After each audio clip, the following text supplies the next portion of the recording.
नमस्ते सभी स्टूडेंट्स। इस कोरोना महामारी सबको पता है अभी चल रही है, उस बीच प्रवीण शिक्षा निकेतन स्कूल की इस यूट्यूब ऑनलाइन क्लास में आप सभी का स्वागत है।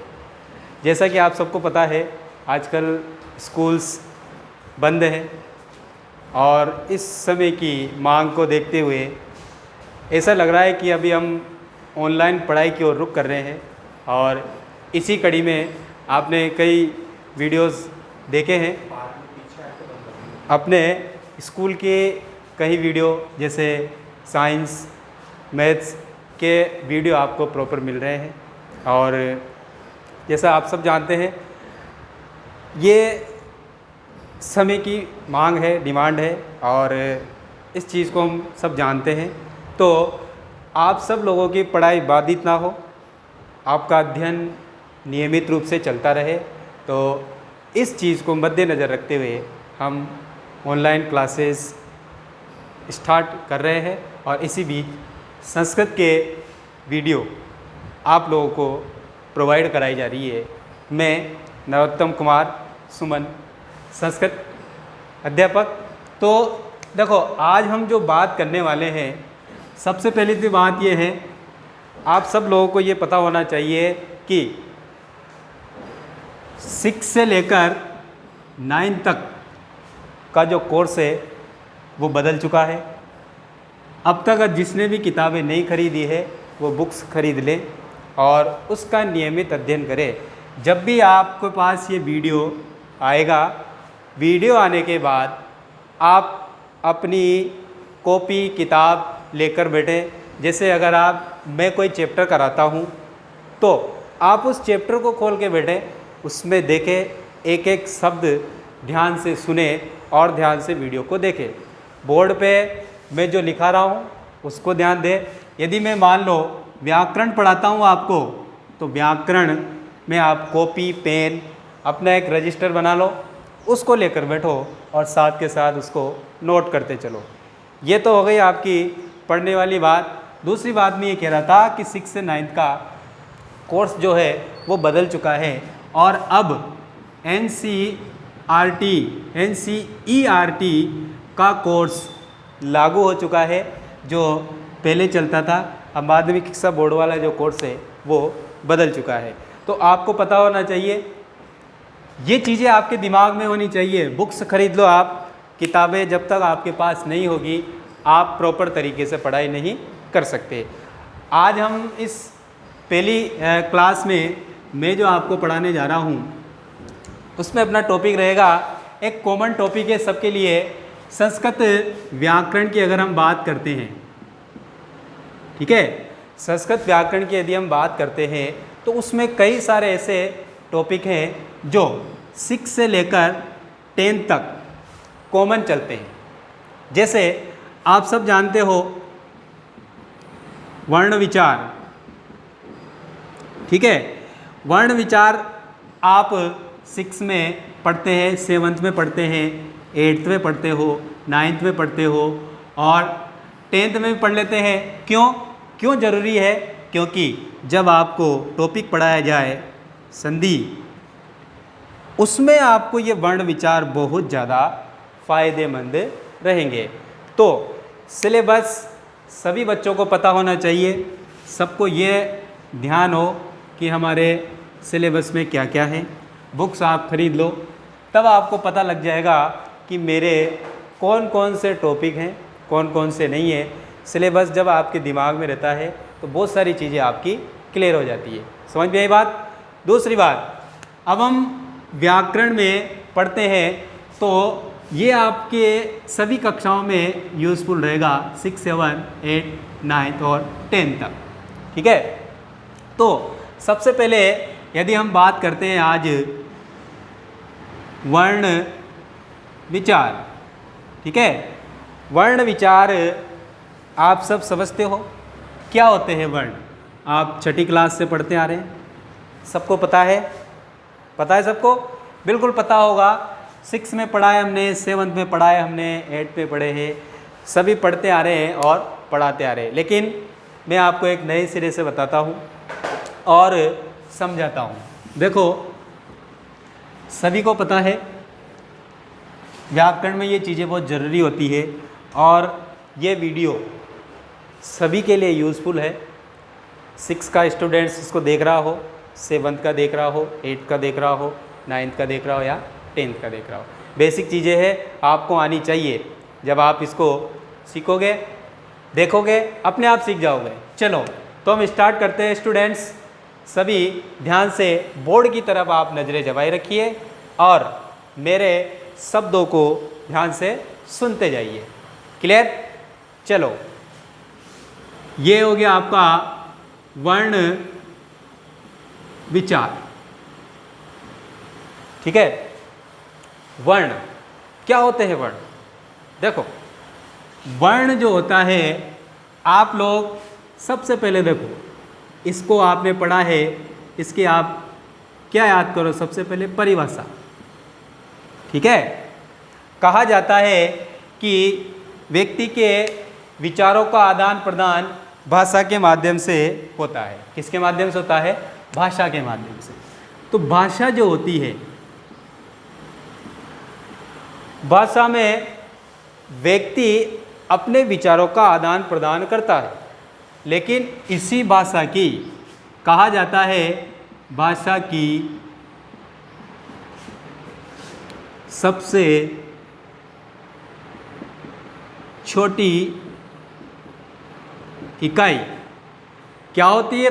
वर्ण की परिभाषा, भाषा की सबसे छोटी इकाई क्या कहलाएगी? वर्ण कहलाएगी। क्लियर है सबको? बिल्कुल, भाषा की सबसे छोटी इकाई क्या कहलाएगी? वर्ण। और वर्ण भी ऐसे जिसके हम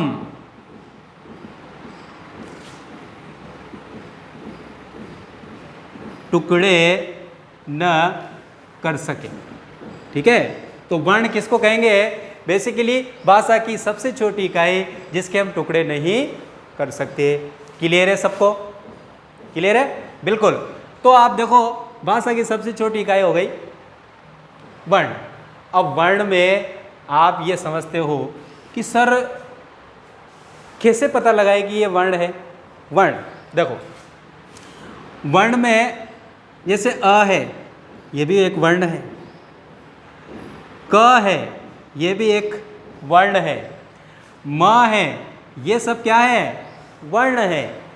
अब देखो, वर्ण ये है कि जिसको हम टुकड़े नहीं कर सकते, जिसके हम टुकड़े नहीं कर सकते, यानी भाषा की सबसे छोटी इकाई क्या कहलाएगी? वर्ण कहलाएगी।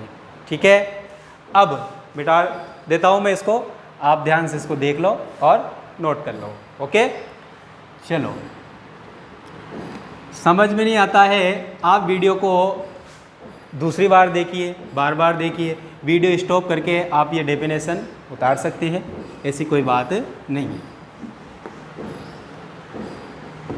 ठीक है बच्चों, आगे चलते हैं हम। वर्ण के प्रकार क्या होते हैं? वर्ण के प्रकार कितने होते हैं ये हम देखेंगे। वर्ण देखो, बेसिकली 2 प्रकार के होते हैं। कितने प्रकार के होते हैं बच्चों? 2 प्रकार के वर्ण होते हैं। सबसे पहले स्वर और दूसरे अपने व्यंजन। आवाज़ क्लियर आ रही है? बोर्ड पे सबको साफ साफ दिखाई दे रहा है। ये पहला मैंने डाल दिया स्वर, दूसरा मैंने डाल दिया व्यंजन। पढ़ क्या रहे हैं हम? वर्ण। समझ रहे हो? बहुत अच्छे। तो स्वर क्या होते हैं? स्वर, स्वर वो है जो, स्वर को हम क्या कहेंगे?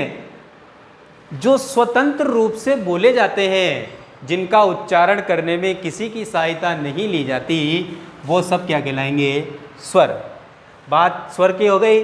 अगर हम बात करते हैं व्यंजन की, व्यंजन वो होते हैं जिनको उच्चारण करने में, जिनको बोलने में हम किसकी सहायता लेते हैं? स्वरों की सहायता लेते हैं। ऐसे क्या कहलाएंगे? व्यंजन कहलाएंगे। समझ में आई बात? देखो फिर समझते हैं। स्वर क्या होते हैं? जिनका उच्चारण करने में हम किसी की सहायता नहीं लेते हैं, यानी जो स्वतंत्र रूप से उच्चारित होते हैं वो तो क्या कहलाते हैं? स्वर। और जो स्वतंत्र रूप से उच्चारित नहीं होते, अर्थात जिनको बोलने में, जिनका उच्चारण करने में हमें स्वरों की सहायता लेनी पड़े, वो क्या कहलाते हैं? व्यंजन। क्लियर है सभी को?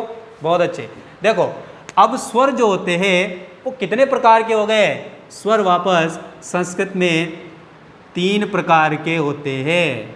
समझ में आए बच्चों? स्वर कितने प्रकार के होंगे? 3 प्रकार के। पहला ह्रस्व स्वर। कौन सा स्वर? ह्रस्व स्वर। दूसरा दीर्घ स्वर और तीसरा प्लुत स्वर। कौन सा स्वर हो गया? प्लुत स्वर।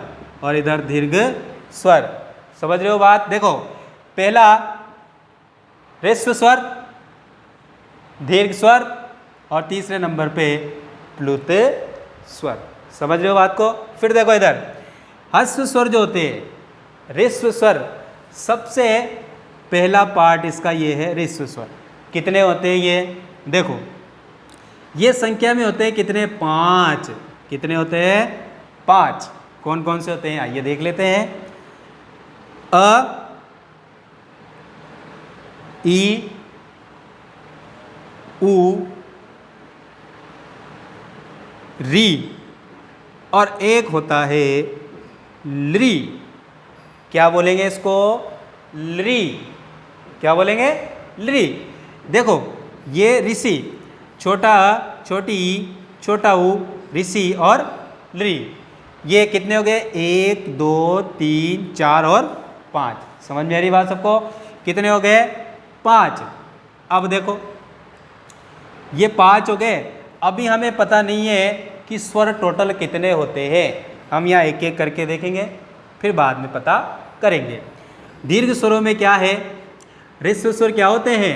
जिनका उच्चारण करने में कम से कम समय लगे उसको हम कहेंगे ह्रस्व। इसको ह्रस्व नहीं बोले, ह्रस्व स्वर है ये। और ये हो गया अ, ई, उ, री और री। बहुत कम, यानी एक मात्रिक स्वर भी इनको कहा जाता है और इन्हीं को कहते हैं हम मूल स्वर। कौन से स्वर कहते हैं? मूल स्वर। यानी संस्कृत में सबसे पहले यही स्वर बने थे। क्लियर है सबको? सबसे पहले कौन से स्वर बने थे? ये। इसलिए इनको कौन से स्वर कहेंगे? मूल स्वर। देखो अ, ई, उ, री और री। सबको समझ में आ रही बात? देखो ध्यान से इधर ह्रस्व स्वर अ, ई, उ, री और री, ये मूल स्वर भी कहलाते हैं। इनको क्या कहते हैं हम? एक मात्रिक स्वर भी इनको कहा जाता है, क्योंकि इनको बोलने में, उच्चारण करने में कम से कम समय लगता है, तो वो ह्रस्व स्वर। अब हम दीर्घ स्वरों की बात करते हैं। किसकी? दीर्घ स्वर की। तो दीर्घ स्वर में क्या होता है कि जिनका उच्चारण करने में, ध्यान से सुनना बात मेरी, जिनका उच्चारण करने में ह्रस्व स्वर की तुलना में दुगना समय लगे। जिनका उच्चारण करने में, आप लिख भी सकते हो साथ के साथ, जिनका उच्चारण करने में ह्रस्व स्वर की तुलना में दुगना समय लगे उसको दीर्घ स्वर कहा जाता है। समझ गए? बहुत अच्छे। अब आप देखो यहाँ पे दीर्घ स्वर। अब आप कहोगे सर दीर्घ स्वर होते कौन कौन से हैं? बहुत अच्छी बात है, चलो देख लेते हैं कौन से होते हैं। आओ इधर, ये लो, आ हो गया, ई हो गया, फिर हो गया ऊ, फिर हो गया ऋषि, और ये इसका दीर्घ आ होता है, इसका दीर्घ ई होता है, इसका दीर्घ ऊ होता है और इसका दीर्घ ऋषि होता है। ये मुख्य रूप से तो 4 तो ये हो गए। उसके बाद यहाँ पर हम बात करते हैं ए, एक बात करते हैं हम, दूसरा ए, तीसरी बात करते हैं हम ओ। ठीक है, दिख रहा है सबको? फिर उसके बाद बड़ा ओ। अब मैंने इनको ऐसे क्यों लिखा है? उसका कारण ये है कि ये जो ए है ये अ प्लस ई से मिलकर बनता है। किससे बनता है? अ प्लस ई से। समझ में आई बात। उसके बाद अ प्लस ऊ अगर मिलता है तो क्या बनता है, बड़ा ए बनता है। समझ रहे हो बात को। फिर ओ देखो आप, ओ मिलकर बनता है सॉरी यहाँ पर ये थोड़ा मिस्टेक हो गया। अ में ई मिलाई तो ए बन गया, अ में छोटा ए मिल गया तो बड़ा ए बन गया। फिर अ प्लस ऊ मिलाएंगे तो ओ बनेगा। उसके बाद अ प्लस ओ मिला दिया तो बड़ा ओ बन गया। इस कारण से आप ये देख रहे हो ये सब दो दो स्वरों से मिलकर बन रहे हैं। कितने से, दो। अ प्लस ई, अ प्लस ए, अ प्लस ऊ, अ प्लस ओ। इस कारण से जब एक में दो मिल जाते हैं तो उसको हम क्या कहते हैं, संयुक्त, यानी मिला हुआ। और मिला हुआ जब हो गया तो उसको हम क्या कह देंगे, इसको एक और नाम दे देते हैं, संयुक्त स्वर। कौन से स्वर, संयुक्त स्वर। समझ में आ रही बात। दोबारा से रिपीट करते हैं। आओ, पहला स्वर हमने पढ़े ह्रस्व स्वर। कितने होते हैं, 5। कितने होते हैं, 5। अ, ई, उ, री, री। उसके बाद हमने पढ़े दीर्घ, आ, ई, उ, री, ए, ओ, औ। ठीक है। अब देखो दीर्घ स्वर हो गया। संख्या कितनी हो गई, इनको गिनो। 1 2 3 4 5 6 7 8। वैसे माना जाए इनकी संख्या कितनी हो गई, 8। ठीक है। अब आगे चलते हैं हम प्लुत स्वर। प्लुत स्वर क्या होते हैं, जिनका उच्चारण करने में, ध्यान सुनना बात को, जिनका उच्चारण करने में ह्रस्व स्वर की तुलना में तिगुना समय लगे, यानी इनको बोलेंगे तो हम 3 गुना समय इसमें लगता है। ऐसे स्वर क्या कहलाते हैं, प्लुत स्वर कहलाते हैं। ठीक है। अब प्लुत स्वर कहलाते हैं तो सर आप कहोगे ये होते कौन कौन से हैं, कौन से होते हैं, जहाँ जरा ध्यान से देखो। ये होते हैं इस तरह से, अ के बाद इस तरह से ये 3 इस तरह की मात्रा अगर लगा दी जाती है तो ये प्लुत स्वर हो गया साहब। आगे बात सुनने। ऐसे आपने एक शब्द पढ़ा होगा ओम, इस तरह से इसको बहुत ज़्यादा समय लगता है इसको बोलने के लिए, इससे तिगुना। इसको तो हमने बोल दिया अ, लेकिन इससे ज़्यादा ज़्यादा समय लग रहा है। उसके बाद इसको बोलेगा इस तरह से। ये किसके काम में आता है, या तो किसी को दूर से बुलाने के लिए, इधर आ, तो ये आ को भी हम इस तरह से इसके पीछे 3 इस तरह की ये मात्रा जो लग जाएगी ये हो जाएगा। और इनका प्रयोग ज़्यादातर किस में किया जाता है, संस्कृत मंत्र आदि में किया जाता है, या फिर किसी को दूर से बुलाने के लिए किया जाता है। तो दोस्तों सभी देखो 5 तो ये हो गए, 8 ये हो गए, तो स्वरों की टोटल संख्या कितनी हो गई, 13। कितनी हो गई, 13। बात किसकी कर रहे हैं हम, संस्कृत की। संस्कृत में क्या पढ़ रहे हैं हम, वर्ण विचार। वर्ण कितने प्रकार के हो गए, स्वर, व्यंजन। अभी हम किसकी बात कर रहे हैं, स्वरों की। पहला स्वर के 3 भेद हो गए वापस, ह्रस्व स्वर, दीर्घ स्वर, प्लुत स्वर। ह्रस्व स्वर हो गए 5, दीर्घ स्वर हो गए 8। कितने हो गए टोटल, 13। तो मूल रूप से जो इनकी संख्या हो गई 13। ठीक है। बाकी वैसे इनके भी बहुत अलग अलग भाग होते हैं, अनुनासिक, निर्नुनासिक, ये कुछ बड़े लेवल की बातें हैं। फिर आप अपने काम की बातें यही है। दूसरी चीज़, अब आप ये लोग वीडियो देख रहे हैं, ये ना सोचे अरे सर क्या आप अनाराम पढ़ाने लग गए हमको। बेटा ये बहुत ज़रूरी होता है, आपको इनका बेसिक नॉलेज होनी चाहिए। समझ रहे हो बात मेरी। देखो यहाँ तक की बात क्लियर है सबको। अब हम बात करते हैं उधर। ठीक है, किधर बात करते हैं हम, व्यंजन की तरफ। ये हो गए अपने 13। चलो आ जाओ इधर। देखो इधर व्यंजन, सबसे पहले व्यंजन में हम इसकी डेफिनेशन अगर पढ़ें तो क्या कह सकते हैं हम, व्यंजन वो होते हैं जिनका स्वतंत्र रूप से उच्चारण नहीं किया जा सकता। ध्यान सुनो मेरी बात, फिर से मैं रिपीट करता हूँ कि जिनका उच्चारण स्वतंत्र रूप से न किया जाए, अर्थात जिनको बोलने के लिए या जिनका उच्चारण करने के लिए हम स्वरों की सहायता लेते हैं, उनको हम व्यंजन कहते हैं। इसलिए ये कहा जा सकता है कि जो व्यंजन होता है, शुद्ध व्यंजन, उसका हम उच्चारण नहीं कर सकते। याद रखना, इन शब्दों के नीचे ऐसे हलंत लगा रहता है, वो व्यंजन हो गया। लेकिन यदि मैंने इस हलंत को हटा दिया तो फिर इसमें क्या क्या मिल गया? अ मिल गया, क प्लस अ, इस तरह से। तो ये क्या हो गया? फिर बन गया क, यानी इसमें अ मिल रहा है। जब तक आप इसमें अ नहीं मिलाओगे तब तक आप इसको बोल नहीं सकते। समझ रहे हो बात को? जब तक आप इसमें अ नहीं मिलाओगे तब तक आप इसका उच्चारण नहीं कर सकते। तो अगर आप लिख रहे हो तो अपनी नोटबुक में लिखे, जिनका स्वतंत्र रूप से उच्चारण नहीं किया जा सकता, अर्थात जिनका उच्चारण करने में स्वरों की सहायता ली जाती है, उसको हम व्यंजन कहते हैं। दूसरी बात, स्वर किसे कहते हैं? जो स्वतंत्र रूप से उच्चारित होते हैं, यानी जिनका उच्चारण करने में किसी की सहायता नहीं ली जाती, उसको हम क्या कहते हैं? स्वर कहते हैं। समझ में आई बात? चलो हम आगे चलते हैं। यहाँ तक की बात क्लियर है सबको? अब हम व्यंजन की बात करते हैं। आओ जरा व्यंजन भी देख लेते हैं, कितने होते हैं, कैसे होते हैं, क्या होते हैं, ये सब हम यहाँ देखेंगे। क्लियर है सबको? चलो, तो इसमें हम बात करते हैं सबसे पहले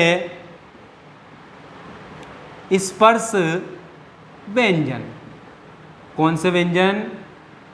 स्पर्श व्यंजन। वीडियो देख रहे हो? बोलो मेरे साथ, कौन से होंगे स्पर्श व्यंजन? एक बार चलो आओ हम इनको रिवाइज कर लेते हैं। क्या है? स्वर क्या होते हैं? जिनका उच्चारण करने में किसी भी स्वर की सहायता न ली जाए, या फिर हम यूँ कह सकते हैं जो स्वतंत्र रूप से उच्चारित होते हैं, वो स्वर कहलाते हैं। स्वर के कितने भेद होते हैं? बोलो, 3। पहला कौन सा? ह्रस्व स्वर, दूसरा दीर्घ, तीसरा प्लुत। समझ गए? ह्रस्व स्वर कितने होते हैं? बोलो, 5। कितने होते हैं? 5।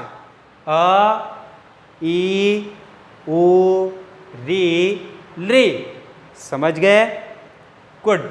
आगे चलो, दीर्घ स्वर कितने होते हैं? 8। ये देखो यहाँ लिख रहा है, दिख रहा है सबको? 8।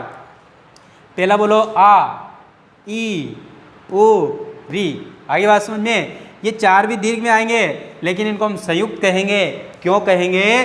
क्योंकि यहाँ पर अ प्लस ई बराबर ए होता है। अ प्लस ए मिलाएंगे तो बड़ा ए हो जाएगा, अ प्लस ओ मिलाएंगे तो ओ हो जाएगा, अ प्लस ओ मिलाएंगे तो ओ हो जाएगा। 8 और 5 कितने हो गए? 13। ह्रस्व स्वर क्या होंगे?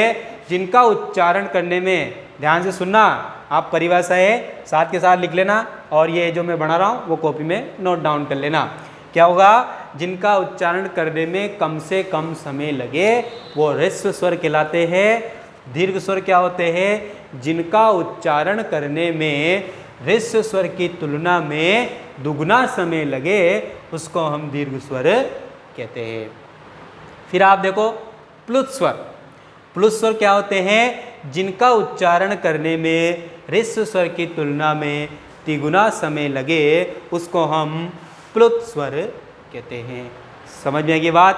अब आ जाओ इधर, देखो व्यंजन किसे कहेंगे? व्यंजन कहेंगे जिनका उच्चारण करने में स्वरों की सहायता ली जाती है, उसको हम व्यंजन कहते हैं। आप ये परिभाषा वीडियो को रोक करके बार बार उसको चला करके लिख सकते हैं। आगे बात समझ में? चलो, और फिर मैं अगर रहेगा टाइम तो मैं इसको लिखवा दूंगा। आगे बात समझ में? चलो, स्पर्श व्यंजन में आ जाओ। क्या होते हैं स्पर्श व्यंजन? किसे कहते हैं? स्पर्श व्यंजन उन व्यंजनों को कहते हैं जो जिनका उच्चारण करते समय वो हमारे शरीर के या मुख के विभिन्न भागों को स्पर्श करते हैं। इस कारण इनको क्या कहते हैं? स्पर्श व्यंजन कहते हैं। और स्पर्श व्यंजन कितने होते हैं? कितने होते हैं स्टूडेंट? 25। कितने होते हैं? 25 होते हैं। आइए कौन कौन से होते हैं देख लेते हैं। सबसे पहले बात, इन वर्णों को 5 वर्गों में विभाजित किया गया है। कितने वर्गों में? 5 वर्गों में विभाजित किया गया है। कितने वर्गों में? 5 वर्गों में। 5 वर्ग कौन से होते हैं? चलो देख लेते हैं। क वर्ग, च वर्ग, ट वर्ग, ये त वर्ग, और एक हो गया प वर्ग। समझ रहे हो? तो क वर्ग, क, च, ट, त और प। क वर्ग में कौन कौन से आएंगे? क के बाद क्या आएगा? ख, फिर आएगा ग, फिर आएगा घ, फिर आएगा ng। कैसे बोलेंगे इसको? ये आप पढ़ते आ रहे हो, अणखाली। अणखाली नहीं बेटा, ये है अंग, अंग, नाक से आवाज आती है। ठीक है। फिर च के बाद छ, फिर ज, उसके बाद झ, फिर उसके बाद ञ। इसको भी आप अणखाली पढ़ते हो, गलत है। क्या है? ञ, ञ, नाक से आवाज आनी चाहिए। ञ। ट के बाद ठ, फिर ट ठ ड, ड, ठ ठ ड ड ण। अब आप इसको क्या पढ़ते हो? अण। अण नहीं है, ण। आपकी जीवा ऊपर उठे, ण, ऐसे नीचे पटको, तब आप इसको बोल सकते हो, ण। समझ रहे हो? देखो आगे। फिर त के बाद लिख सकते हैं हम थ, त थ, द, ध और लास्ट में न। समझ रहे हो? चलो आगे जाओ। प के बाद फ, ब, भ और हो गया म। आगे बात समझ में? कितने हो गए? प्रत्येक वर्ग में, ये आगे वाले जो हैं ये तो वर्ग हैं, क वर्ग, च वर्ग, ट वर्ग, त वर्ग और प वर्ग। तो क वर्ग में कितने हो गए? 1 2 3 4 5। ऐसे कितने? 5। 5 × 5 कितने हो गए? 25। और ये जो लास्ट के हैं, ये 5 जो है, इनको क्या कहते हैं? अनुनासिक। ठीक है। इनका उच्चारण कहाँ से होता है? नाक से। कैसे? बोलो, देखे, बोलो, बोलो। अंग, अंग, अंग, य, ण, न और म। 25 हो गए। अब देखो, ये तो पहला हो गया इसका। दूसरा इसका जो होता है,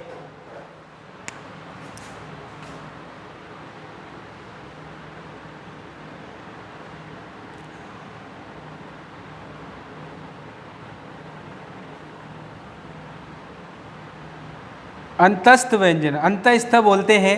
अंतस्थ क्यों बोलते हैं? क्योंकि ये शरीर जो बहुत अंदर से बोले जाते हैं। कैसे बोलते हैं? देखो, ये संख्या में कितने होते हैं? 4। पहला होगा य, व, र और ल। दिख रहा है? ये, व, र, ल आपने बहुत सी जगह पढ़ा होगा यूँ, इस तरह से, य, र, ल, व। ये गलत है। इसका सही क्रम क्या है? य, व, र और ल। समझ में आ रही बात? य, व, र और ल होता है। आप ये ना समझे कि य, र, ल वो होता है। आगे बात समझ में? फिर देखो, इसको मैं मिटा देता हूँ।